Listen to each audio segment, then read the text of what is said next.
이제 2022년도 새해가 밝았습니다. 아마 우리가 새해가 되면 많은 사람들이, 저도 포함해서 마찬가지죠. 많은 사람들이 새해를 맞이할 때마다 마음속에 소망을 가지고 기대를 가지고 이제 새해를 시작을 합니다. 어떤 마음이 같습니까? 올해는 좀 달라지겠지. 올해는 뭔가 좀 더 나아지겠지. 라는 기대를 가지고 우리가 한 해를 시작을 합니다.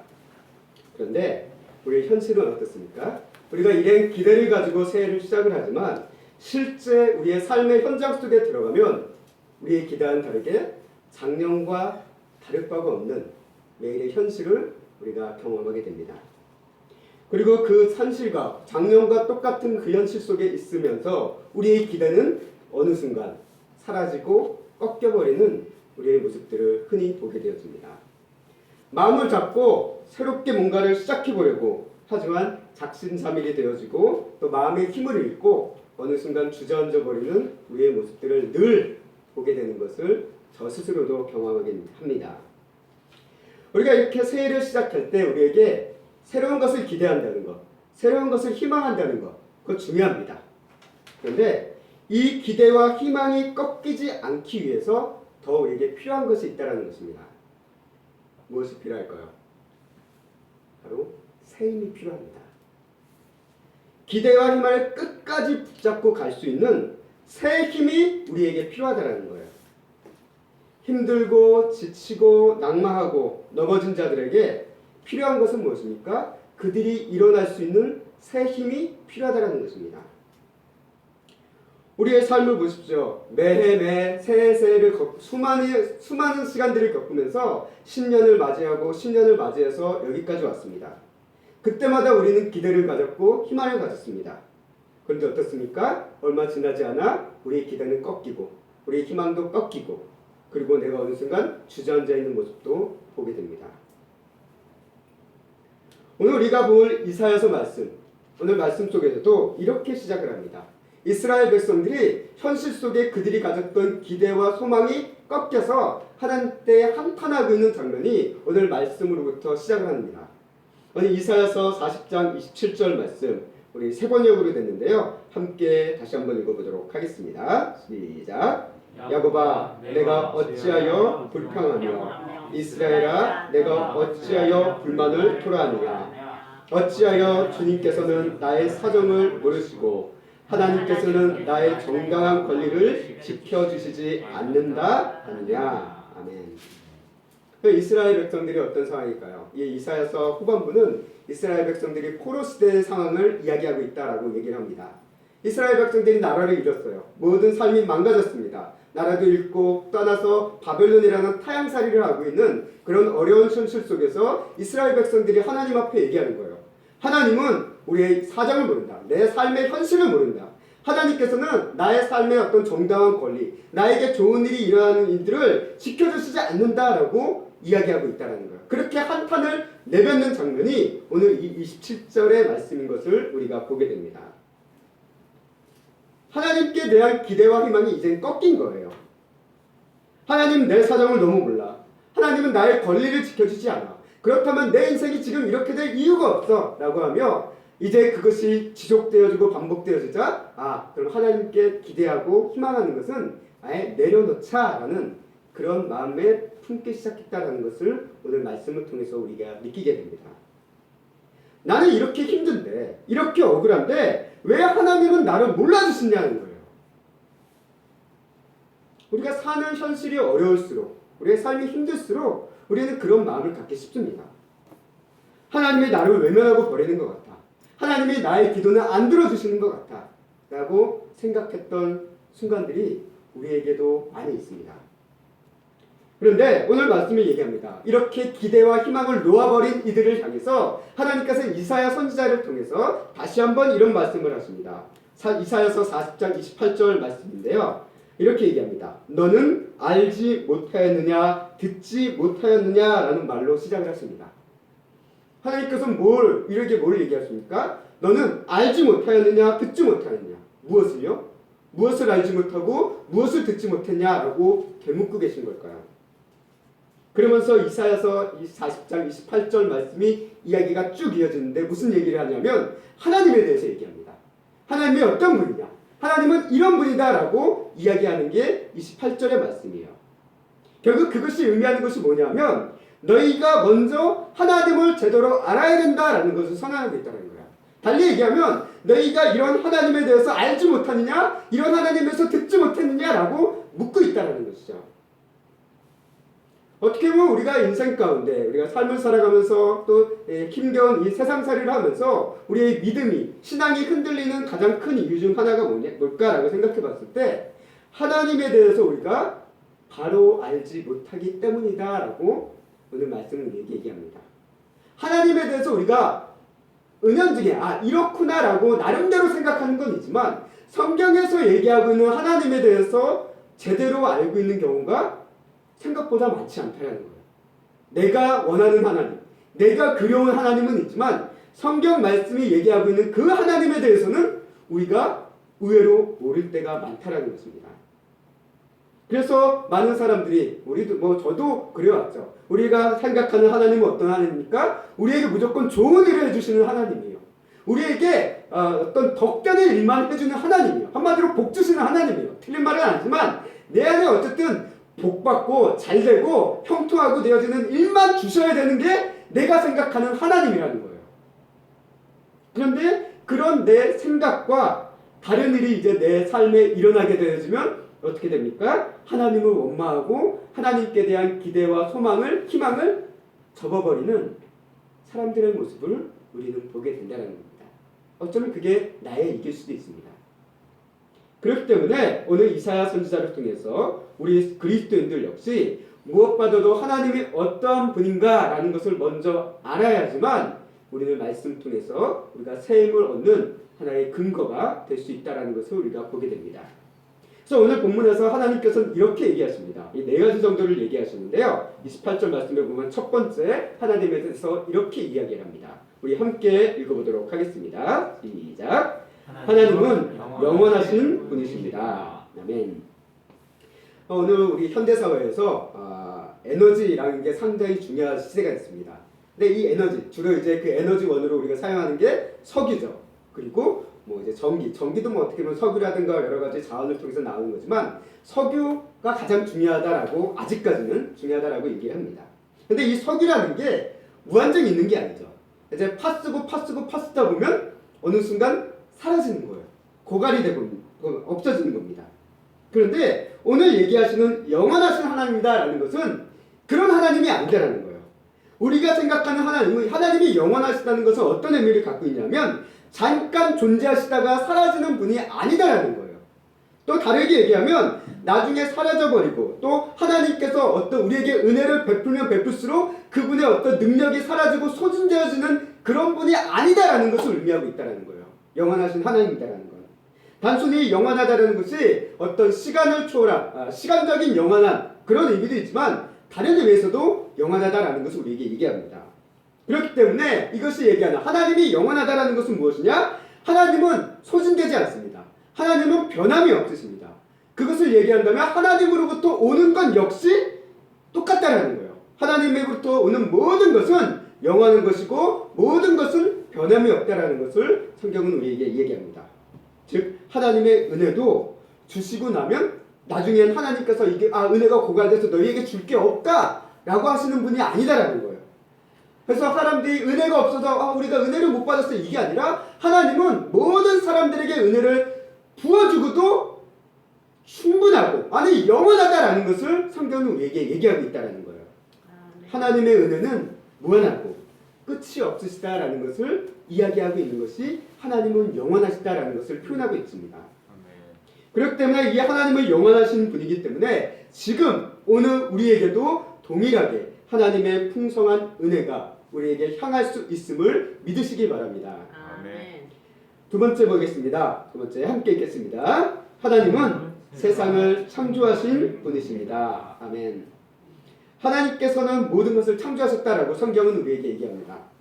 여기에는 우리 인간 역시 포함이 되어져 있는데요. 하나님께서 창조주라는 사실이 왜 중요할까요?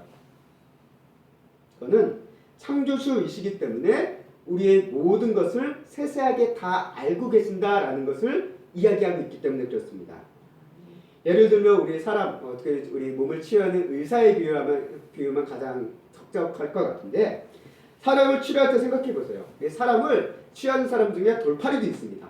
사기꾼도 있습니다. 사람에 대해서 잘 몰라요. 몸에 대해서 잘 모르면서도 잘 치료하는 척 하다가 사람 몸을 망가뜨리는 사람이 있습니다. 그런 사람들을 돌팔이고 사기꾼이라고 얘기하죠. 그런데 훌륭한 명의라고 부르는 사람들은 어떻습니까? 사람의 몸에 대해서 공부를 많이 하고 사람의 몸에 대해 그래도 잘 알고 나름대로 잘 알면서 사람들을 잘 치유한 사람을 우리가 명의라고 얘기합니다. 만약에 하나님이 우리의 창조주가 아니라고 하셨다라고 하면 하나님은 우리의 모든 문제를 제대로 해결할 수 없다라는 것이 얘기가 된다는 거예요. 그러나 하나님께서는 창조주이시기 때문에 우리의 모든 것을 알고 계시고 우리의 문제를 알고 계시고 우리의 어떤 삶의 모든 원인을 알고 계시기 때문에 그것을 고치실 수 있는 유일한 분이다라는 것을 입증하는 것이 바로 하나님께서 창조주다라는 것을 이야기하고 있다는 것입니다. 세 번째 보겠습니다. 세 번째 읽겠습니다. 하나님은 피곤을 느끼지 않으시는 분이십니다. 우리 현대인들 입에 달고 사는 말 중 하나가 피곤하다예요. 피곤하다. 또 지금 오늘 이 시간이 늦은 시간까지 이렇게 와서 예배 드리시는 우리 성도님들도 아마 몸이 많이 피곤하실 겁니다. 그래서 이 피곤한 사람들 하루 일상을 지내고 집에 들어가면 어떻습니까? 그냥 피곤해서 딱 한마디로 파김치가 돼서 침대에 딱 누워서 움직이지도 않고 꼼짝하기 싫은 그런 상황을 우리에게 보여주는데요. 우리는 피곤하면 잠을 자요. 피곤하면 움직이기 쉽습니다. 만사가 다 귀찮아요. 피곤함을 느낀다는 것은 달리 얘기하면 우리에게 한계가 있다는 거예요. 한계가 있다는 거. 그런데 오늘 말씀은 얘기합니다. 하나님은 피곤을 느끼지 않으신다라고 얘기하고 있어요. 하나님께서 피곤하니까 내가 좀 쉬어야겠다라고 휴식을 취하는 분이 아니라는 겁니다. 예수님께서 하나님을 향해서 얘기합니다. 하나님께서 지금까지도 일하고 계신다라고 얘기하고 있어요. 이것이 의미하는 건 뭡니까? 하나님의 일은 결코 멈춰선 일이 없다는 거예요. 결국 이것을 얘기하는 또 다른 방법으로 얘기한다면 하나님은 결코 지금까지도 피곤해 하신 적이 없다는 것입니다. 계속 일하신다는 거예요. 하나님께서 피곤함을 느끼고 서시는 분이 아니기 때문에 이런 하나님이기 때문에 하나님은 언제 어디서라도 우리의 기도를 다 들어주고 계시고 또 응답해 주시는 분이다라는 것을 이것이 우리에게 이야기하고 있다는 겁니다. 네 번째 보도록 하겠습니다. 네 번째 함께 읽겠습니다. 시작. 하나님은 지칠 줄 모르시는 분이십니다. 우리 부모님들이 이제 어린 아이들과 지내다 보면 힘든 것 중 하나가 애들은 에너지가 넘쳐요. 막 뛰어서 지치지 않는 것 같습니다. 반면 그 애들을 돌봐야 되는 부모는 어떻습니까? 얘가 좀 그만 좀 지쳐서 멈췄으면 좋겠는데 계속 뛰는 거예요. 나는 지쳐서 우리 부모님들 지쳐가지고 꼼짝도 하기 싫고 힘든데 그래서 놀아다니는 그 아이들 돌보다 보면 그 아이들과 부모님과의 어떤 그 감정의 어떤 에너지의 차이 때문에 힘들어하는 경우를 우리가 보게 됩니다. 그래서 얘기하죠. 부모님들이 지치면 얘기해요. 야, 너 이제 좀 그만 좀 쉬어라. 내가 다음에 놀아줄게. 라고 이제 이야기하면서 애들을 좀 멈추게 하고 싶어하는 그런 모습을 보게 되는데 하나님이 지치지 않는다는 것도 비슷해요. 하나님은 지치지 않는다는 것은 뭐냐? 그분은 멈추지 않는다는 것이고 지치지 않으니까 힘드니까 내가 나중에 해주겠다라는 그런 말을 한 번도 하신 일이 없다라는 거예요. 내가 지쳤으니 다음에 해라. 그만 좀 기도해라. 그만 좀 나 좀 찾아라. 나도 좀 쉬자. 이게 아니라 하나님께서는 우리의 모든 기도에 어느 장소에서 어떤 순간 기도하더라도 하나님께서는 그 기도를 다 들으시고 또 그 기도에 대해서 다 생각하시고 그 기도에 대해서 다 받아주시고 또 그 기도에 대해서 다 응답해 주시는 분이시다라는 거예요. 하나님께서 우리의 기도를 듣고 나 지쳐서 못하겠다라고 이야기하시는 분이 아니다라는 것을 오늘 우리에게 이야기하고 있습니다. 결국 이 모든 이야기들을 종합해 보면 무엇을 얘기하고 있느냐? 우리를 향한 하나님의 은혜는 결코 멈추지 않는다라는 거예요. 지치지 않으시게 우리의 기도를 몇 번이라도 들어주시고 받아주신다라는 것을 우리에게 얘기합니다. 그리고 지치지 아니하시게 우리와 늘 함께 해주실 수 있다라는 것을 우리에게 이야기하고 있습니다. 이사야 선지자가 얘기하는 거 있어요. 자, 너희가 바라봐야 될 하나님, 지금 너희가 기대를 꺾고 희망을 놓고 하나님 못 살겠다, 하나님 포기하겠다라고 했던 그 하나님은 바로 이와 같은 하나님이다. 너희가 하나님에 대해서 바로 봐야 된다라고 하면서 하나님에 대해서 다시 한번 인식시켜주고 있는 거예요. 그리고 이 하나님이 너희들을 향해 이와 같은 일을 하실 것이다 라고 오늘 말씀은 얘기합니다. 29절 말씀 함께 읽겠습니다. 시작. 피곤한 자에게는 능력을 주시며 무능한 자에게는 힘을 더하시나니. 아멘. 네, 피곤한 사람에게는 힘을 주신다라고 얘기하고 있고, 무능한 자, 이건 또 다른 성경에서는 기운을 잃은 자라고도 얘기하고 있는데요. 그분의 기력을 돋궈주고 힘을 도와주시는 분이 하나님이시다라고 오늘 우리에게 얘기하고 있습니다. 여기서 피곤하고 기운을 잃은 사람, 무능한 자는 과연 어떤 사람들일까요? 특별한 사람일까요? 어떤 사업에 실패했던 사람들일까요? 어떤 인생에 낙오자라고 할 수 있는 사람들만 이야기하는 걸까요? 오늘 말씀이 얘기합니다. 30절 말씀 함께 읽겠습니다. 시작. 소년이라도 피곤하며 곤비하며 장정이라도 넘어지며 쓰러지되. 오늘 말씀이 얘기해요. 에너지가 넘치는 소년, 또 청년이라고도 얘기하는데요. 그런 젊은이들도 피곤하다라는 거예요. 체격이 좋은 장정도 넘어진다라는 겁니다. 이 30절 말씀이 얘기하는 것은 무엇을 얘기하냐? 결국 세상의 모든 사람들이 다 피곤하며 넘어질 수 있다는 것을 우리에게 얘기하고 있다는 거예요. 특별한 부름만 필요하고 특별한 인생의 실패자만 필요한 피곤한 것이 아니라 누구라도 피곤해질 수 있고 누구라도 넘어질 수 있다는 것을 얘기하고 있어요. 우리는 그런 존재라는 거예요. 나는 안 피곤해. 나는 넘어지지 않아. 아니요. 우리는 넘어질 수 있습니다. 우리는 피곤할 수 있습니다. 초등학생 아이들도 요즘 피곤해요. 왜? 학원 많이 다니거든요. 갔다 오면 애들 피곤하다고 그래요. 그리고 청년들도 피곤하고 넘어집니다. 우리 세상 속에 있다 보면 뭐 직장 생활에 일하고 오면 피곤하기도 하고 또 그거 취업의 문제로 넘어지기도 하는 이야기들을 듣게 됩니다. 이렇게 현실 속에 있는 우리 모두는 피곤하고 넘어지는 인생입니다. 피곤하지 않는 인생이 있을까요? 넘어지지 않는 인생이 있을까요? 누구나 다 피곤하고 누구나 다 넘어질 수 있습니다. 그때마다 다시 일어나면 괜찮아요. 넘어졌을 때, 피곤할 때 회복해서 일어날 수 있으면 괜찮습니다. 문제는 무엇입니까? 다시 일어날 힘이 없을 때라는 거예요. 주저앉아버리고 일어날 힘이 없을 때가 있다라는 거예요. 잠깐 넘어졌다가 일어나면 괜찮습니다. 잠깐 힘을 잃었다가 기력이 회복돼서 일어나면 괜찮습니다. 문제는 일어날 수 없는 순간이 우리에게 있다는 겁니다. 더 이상 살기 싫고 죽고 싶을 때가 있다는 거예요. 그러니까 찬양도 얘기하잖아요. 힘들고 지쳐 낙마하고 넘어져 라는 이 찬양도 있는 것처럼 힘들 때가 있고 넘어질 때가 있고 그것 때문에 낙마해서 넘어져 일어날 힘이 전혀 없을 때가 우리의 인생에 올 수가 있다는 것입니다. 그런 사람들을 향해 우리들은 얘기해요. 쉽게 야 힘내! 이길 수 있어! 라고 얘기합니다. 근데 문제는 뭐냐? 이들에게 힘내라고 얘기하지만 정작 이들은 낼 힘이 없다라는 거예요. 힘을 내고 싶어도 낼 힘이 없어요. 그 대표적인 하나의 예가 구약의 엘리야 선지자가 아닐까 생각됩니다.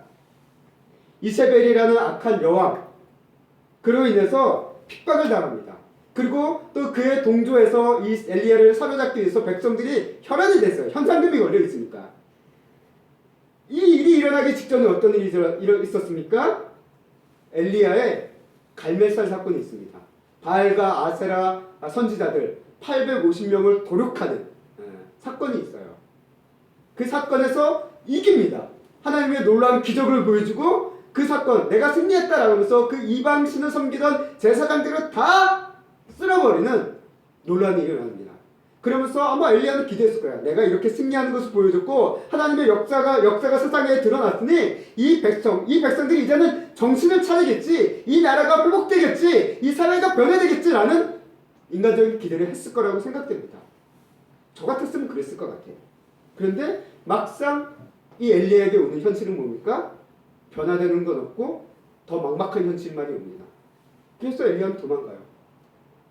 도망가면서도 살기 위해서 도망갔음에도 불구하고 하나님 앞에 하는 얘기가 뭡니까? 나 좀 죽여주세요 그럽니다. 나 좀 죽여주세요. 죽고 싶은 마음이 있는데 죽을 힘조차도 없으니까 하나님 차라리 나 좀 죽여줬으면 좋겠습니다 라고 얘기하고 있는 모습을 우리가 말씀 속에서 보게 됩니다.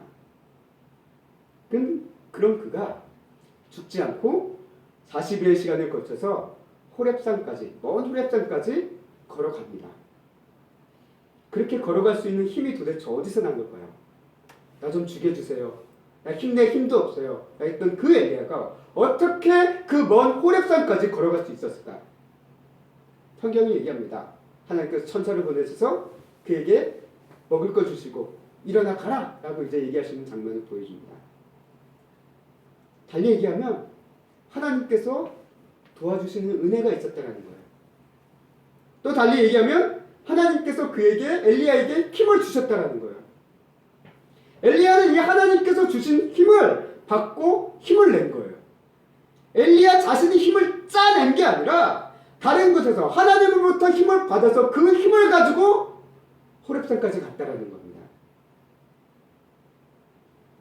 새 힘은 바로 이런 겁니다. 하나님으로부터 오는 힘. 우리가 받을 새 힘은 이거예요. 내 안에서 없는 힘을 짜내고 만들어낸 게 아니라 그 새 힘을 받아야 되는데 그 새 힘이 누구로부터 오냐? 하나님으로부터 온다라는 거예요. 그렇기 때문에 너희는 하나님을 알아야 된다는 것부터 오늘 이 이사야서 말씀이 시작된다는 거예요. 27절 말씀이 20절 말씀부터 하나님은 이런 분이다. 이런 하나님이 너에게 새 힘을 주신다라는 것을 선언하고 있다는 거예요. 새 힘의 근원이 어디냐? 하나님께 있다는 거예요. 그래서 31절 말씀이 얘기합니다. 뭐라고 얘기합니까? 오직 여호와를 앙망하는 자는 새 힘을 얻으리니 라고 얘기합니다. 새 힘의 근원이 어디에 있느냐? 하나님께 있다는 거예요. 나에게 있지 않습니다. 여러분이 짜내는 게 아닙니다. 내가 어떻게 만들어내는 게 아니야. 나에겐 내 힘이 없어요. 한마디로 내 안에 에너지가 기름이 텅텅 빈 거예요. 텅텅 빈 상태. 이건 뭐 이제 사회학적 용어로 이제 번아웃이라고 얘기해요. 근데 그 번아웃 상태에 있는 우리들을 향해 하나님께서 우리 안에 태울 게 없어요. 그러나 하나님께서 성령의 불을 주신다는 거예요. 새로운 힘을 주신다는 겁니다. 영원하신 하나님께서, 창조주이신 하나님께서, 피곤하지 않으신 하나님께서, 지치지 않으신 하나님께서 하나님을 믿고 바라보는 자들에게 새 힘을 주신다라는 것을 이야기하고 있다는 거예요. 여러분들이 짜내는 게 아닙니다. 하나님께서 새 힘을 주시는 거예요. 내 힘이 아니라 새 힘입니다. 새 힘.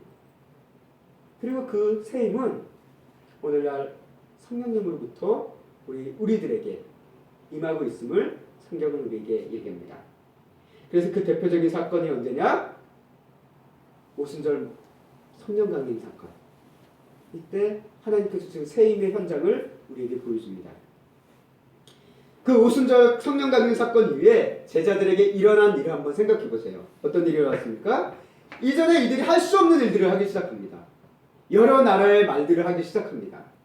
그리고 숨죽이고 조용하게 지내던 사람들이 사람들 앞에 길가에 나서가지고 하나님에 대해서, 예수 그리스도에 대해서 막 외치기 시작합니다. 그리고 귀신을 쫓고 병든 자를 고치고 하는 놀라운 일들이 일어나기 시작했다는 것을 성경은 기록하고 있습니다. 이 제자들에게 이 힘이 도대체 어디서 난 겁니까? 제자들에게 온 이 힘, 제자들이 보여주는 이 힘이 제자들이 가지고 있었던 힘입니까? 그들이 숨겨놨던 힘입니까? 그들이 개발한 힘입니까? 아니요. 하나님께서 성령님을 통해서 제자들에게 준 새 힘이다라는 것을 우리는 보게 됩니다. 이렇게 새 힘은 하나님으로부터 옵니다. 우리가 하나님을 아는 것을 통해 이 새 힘을 얻을 준비를 하는 거예요. 그래서 이사야 선지자가 얘기하는 거예요. 너희는 알지 못하였느냐? 듣지 못하였느냐? 라고 하면 하나님이 이런 분이다 라고 얘기하는 거예요. 하나님의 새 힘을 받을 그 길을 예비하는 상황. 그게 바로 지금 오늘 28절 말씀인 것을 우리가 봅니다. 그러면서 이사야 선지자는 얘기해요. 이러한 하나님으로부터 새 힘을 받은 자들의 인생에 대해서 무엇으로 비유를 하고 있냐면 독수리가 날개치며 올라가는 것 같다라고도 이야기합니다. 이 독수리가 날개치며 올라가는 것, 이것에 대해서 이제 어떤 목사님의 설교문에 보니까 이렇게 설명을 해줬더라고요. 어떤 설명이냐면 독수리가 하늘을 높이 날 때, 높이, 이게 비상이라고 그러는데 하늘을 높이 날 때 그 독수리가 어떻게 높이 나느냐라고 했을 때 날개를 막 이렇게 해서 높이 나는 게 아니라 독수리는 높이 올라가기 위해서 상승기류를 찬다고 합니다. 그 상승기류를 타고 거기 그 흐름에 타올라서 살짝만 날개치대도 이 독수리가 하늘로 팍 치솟아 올라간다라고 얘기하고 있어요. 그것이 이제 독수리가 날개치며 올라간 모습이다라고 얘기해요. 이제 아마 이 이사야 선지자도 그와 같은 독수리의 모습을 봤을 거예요. 보고 이야기하는 거예요. 자, 독수리를 보니까 별거 아닌 날개짓 하는데 막 치솟아 올라가는 모습을 보며 하나님께 새 힘을 얻은 자, 하나님을 앙망하여서 새 힘을 얻은 자들은 마치 저 독수리와 같다라고 얘기하고 있다는 거예요.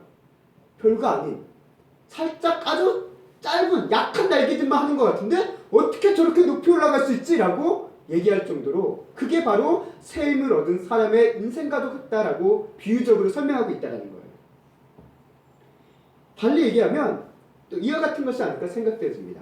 우리 아빠가 어린 아이를 업고 걸어가면 아이는 어때요? 아빠 등 위에서 막 신나게 놀아요. 그래서 막 신나게 놀다가 힘들게 있다가 아이 지쳐가지고 잠들 때도 있는데 아이가 아빠 등 위에서 신나게 놀다 지쳐가 잠들 수도 있지만 아이가 지쳤다고 해서 아기를 업은 아빠가 걸음을 멈추진 않습니다. 아빠는 계속 걸어가는 거예요.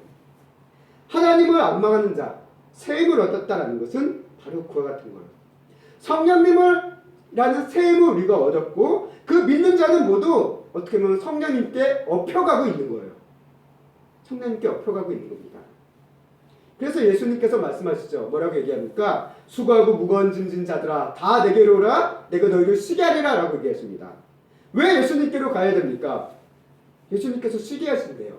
근데 예수님께서 쉬게 하신다. 정확한 말로는 정확한 표현으로는 예수님께 오는 자들에게 예수님께서 성령을 보내주시기 때문에 그 성령님께서 우리에게 쉼을 주시는 거예요. 어떻게 쉼을 주십니까? 새 힘을 주셔서 쉼을 얻게 한다는 거예요. 우리가 성령 위에 타고 한마디로 걸어가게 만드는. 그래서 우리가 성령님 위에 함께 걸어가고 그분 위에서 살아갈 때 우리는 비록 지쳐서 잠시 멈추고 있다 하더라도 성령님은 그 걸음을 멈추지 않는다는 거예요.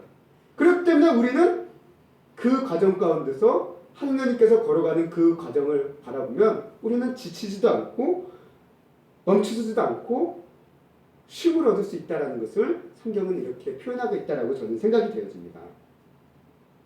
뛰어도 지치지 않는 것, 걸어도 피곤하지 않는 것, 그건 다른 이유가 아니라 성령님께서 나를 인도해 주시고 나를 옮겨주고 계시기 때문에 그렇다라는 것입니다. 오직 여호와를 앙망함으로 새 힘을 얻는 자들에게 이러한 은혜가 있다라는 것을 오늘 이사야서 말씀이 우리에게 이야기합니다. 여기에 우리의 희망이 있다는 거예요. 여기에 우리의 기대가 있다는 겁니다.